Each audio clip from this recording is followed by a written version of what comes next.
there, my beautiful souls. My name is Hunter from Hunter's Healing Heart. I'm a health, wellness, and ascension coach, helping you rise into your highest frequency, vibration, and truth. And today, guys, we are going to be talking about the most important energy and presence that you can cultivate within yourself and allow you to give that to other people. Do you know what it is? It is going to be the power of true, resonating, and deep love, guys. And the reason I say a more true version of love and a deeper rooted version of love is because there's a misconception. And so we're going to start with that, the misconception of love. There is, and as you start on your spiritual journey and your relationships, your connections, you're going to have moments and experiences to differentiate when how you make someone feel and they associate those feelings with love. And that's the good stuff, guys. That is the beauty, the radiance, the light, the sunshine and rainbows. It is easy to love in those moments. It is so easy to love, and that's more of a selfish form of love because it's like, what can I receive? What can I receive? What can I receive? And so to really begin to start reframing that, it's what can you give? What can you give? And what can you, through that giving, help someone step into a more full version of themselves? Absolutely profound and beautiful. Absolutely beautiful. But the next part is truly loving someone and all sides of themselves, right? You've seen their light and you've also seen their insecurities, you've seen their weaknesses, you've seen their traumas, you've seen their disempowerment, and you choose to stay.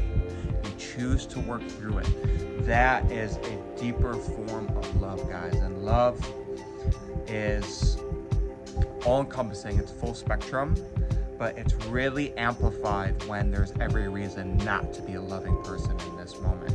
This could be after arguments. This could be after insults. This could be after betrayals, woundings, mistakes. And it's like how you show up in those moments. That is a deeper form of love, guys. And this, cultivating this energy, can completely transform your life, guys, because the power of love overcomes every single fear, every single limitation, and you're going to step up and you do what you need to do in that power of love, guys. People have flown to the moon, people have crossed oceans, all in that name of love. It makes you act erratic. It's falling in love, right? You're willing to do whatever it takes. And so there's so much hope and inspiration and transformation that can be contained in this energy, guys. And when it comes to connections and intimacy, this is where really profound connection and intimacy happens. It's in that wounding you can still show up and love another person. And so before you try to be loving with other people, it's imperative that you build that relationship with yourself, guys, because you cannot give that to someone unless you've truly cultivated it from within. And depending on what you're working with, your relationship to yourself, your various traumas, insecurities, weaknesses, fragmented and wounded aspects and parts of yourself, it can be very difficult to do that unless you start with an external entity. And this is where God comes in, guys. Once you start building God and putting that at the forefront of your life, it's going to allow you the inspiration, the motivation to start changing those pieces of yourself, to start truly loving those pieces of yourself, and that will begin to radiate with others. So ultimately, guys, building the love of God, the love of spirit, love of divinity, honoring that relationship in all you do, because by default, that is going to give you peace, contentment, and so much joy where you're at, and it's going to help inspire you to start loving those pieces of yourself, guys. And so now that we bring the work in, guys, it's a two-sided spectrum, right? What are your gifts? What are your radiates? What are the things that make you feel the most alive? You're like, yes! Loving your strengths and your light is beautiful because it's going to get stronger and stronger and stronger, more radiant, more powerful. But then on the opposite side of the spectrum, guys, when it comes to the healing work, the only way you could do it is through love. You will not be able to override it with anger. You won't be able to override it with other darker emotions and repress it, push it down, not honor it, and it will be heard. there's only a matter of time where it comes up, and it's going to become increasingly more destructive. So this is more inner child work comes in, and you guys already know what aspects of yourself that need that love. And I have a couple stories, and one, this was more so my relationships. Before really starting to honor the work, guys, I was so wounded. I had so much trauma within me, insecurities, felt I wasn't worthy of love, I was undeserving of it, and I couldn't show people myself, the full sides of myself. So it created a lot of incongruency there. And so I would almost fake it. I didn't really have a whole lot of love for other people because it was so entrapped with wounding, with pain, with frustration. And I knew, like, mentally the things to say and the things to engage with, but it was superficial. My heart was so closed. I wasn't honoring that, and so my connections, they didn't feel authentic, they didn't feel genuine, they didn't feel sincere. And that was all because of a belief within myself that I'm not worthy of love, I'm not good enough. So I'd sabotage it whenever it came up, and when it did, it scared the living heck out of me. It scared the living heck out of me. And I was so used to chaos within my relationships that when there was a secure and safe love, I didn't honor it at the time. And so I self-sabotaged some relationships. That was a painful process. And I honored that as part of my journey. I need to go through it. And then, going through the experiences of life, guys, life is always shaping you towards your greatness, towards your ascension. And it is giving you all the obstacles, the challenges, the tribulations for you to come back into yourself. So honor those moments. And it was going through some deep healing moments where I was brought at my worst. SIBO, autoimmune issues going on. I had financial troubles, so much stress happening in my field. Everything was just falling apart, and I was like, okay, this is my life. I know the pieces of myself. Everything's being broken. I get to rebuild. I get to regrow it. And so it really forced me to look deep in myself. And then going through those pain struggles, I would never want another person to do it. And if you would have asked me 3-4 years ago if I would be, on the verge of homeless, I would have said, no, there's no way. There's no way. So through that pain and that suffering, going through those experiences, it builds your empathy. It builds your compassion. And so as you start building that inner work, guys, there are some character traits that you have to have. You have to have. If you do not start building these, it'll be impossible to start reframing and reintegrating those parts with deep calibers of love. 1, you have to have accountability and ownership, guys.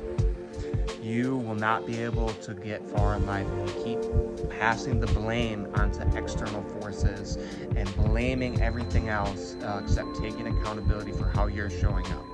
And some people are blessed. They get bailed out of a lot of scenarios, and they have blessings in a way where they don't have that time and that pain to really go within and face themselves.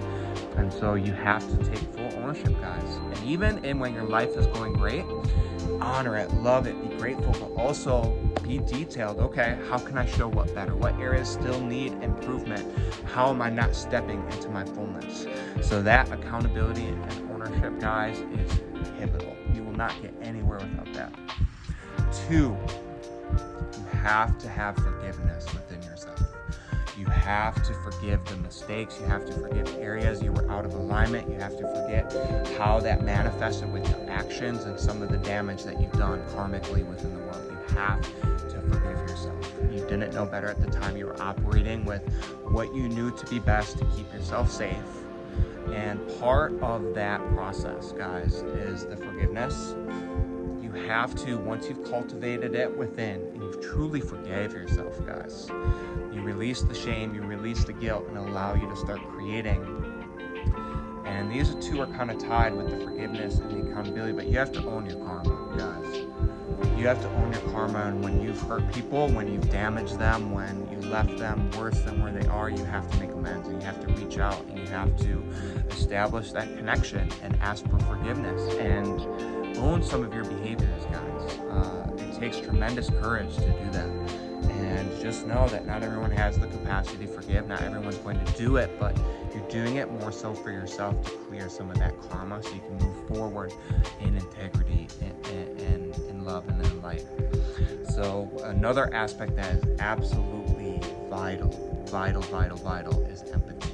You have to truly sit and listen and understand someone else's perspective, because when you are cultivating that internally, you're listening to your emotions, you're listening to your pain, you're listening to your shadow, and truly trying to understand it, not overriding with the ego like, no, it's this way, I'm right. It's no. You put all that stuff to the side and you listen. You truly listen, because you're going to get the lessons, you're going to get the integration, you're going to get the ascension through that practice, and that will allow you to do that with other people, which is absolutely profound. The next part is apologies. You have to make apologies, guys.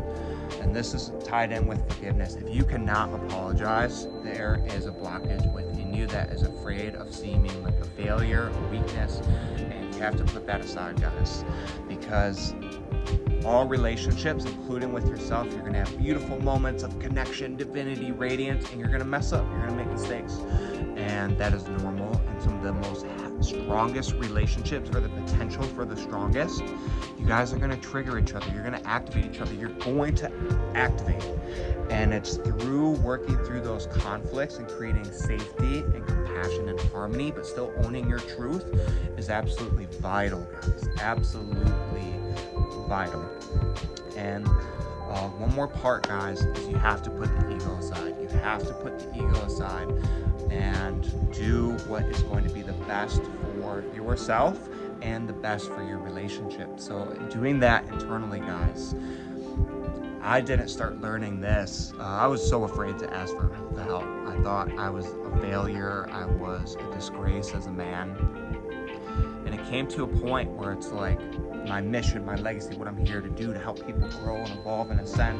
If I don't optimize my mission for success and getting help when people are offering it, it is a disservice towards God, and it is a disservice towards me. And it shows weakness that I'm not optimizing my situation. So I had to go through quite a few lessons of hell to really ask when I was at my darkest, my lowest point, and through there, so much beauty came from there, and it's putting the ego aside. Right? Doing what's best. If you truly love yourself to the deepest core, would you be engaging in these behaviors? Would you be self-sabotaging? Would you be engaging in various addictions? Yada yada, all this stuff.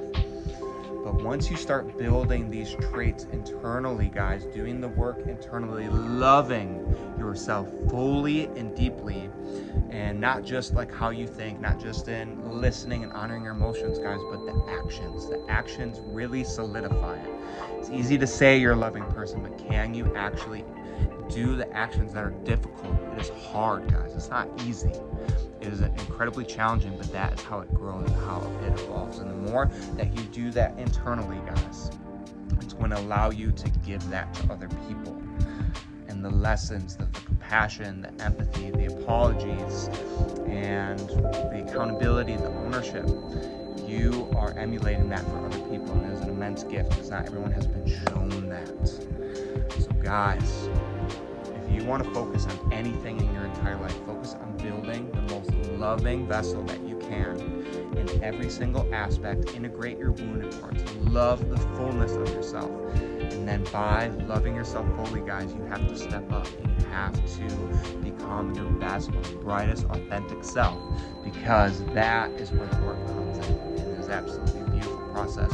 And those moments of conflict within yourself and within relationships are the key indicators of love. Honor those moments and step up to the plate. I am building the community here, guys. I want you to really build it. I love any stories, some of your most favorite loving moments that have happened to you. and also subscribe. I'm going to be getting a lot more content out so we could help grow this channel, help inspire each other, help motivate each other so we're rising in our fullness. And if you guys need help on your own individual journey, I would love to assist you. I do one-on-one coachings.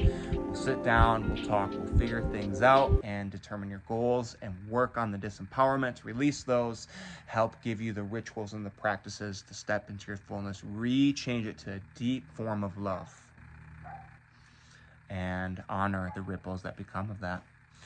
Always choose your light and empowerment and rise towards your highest expression. Amen.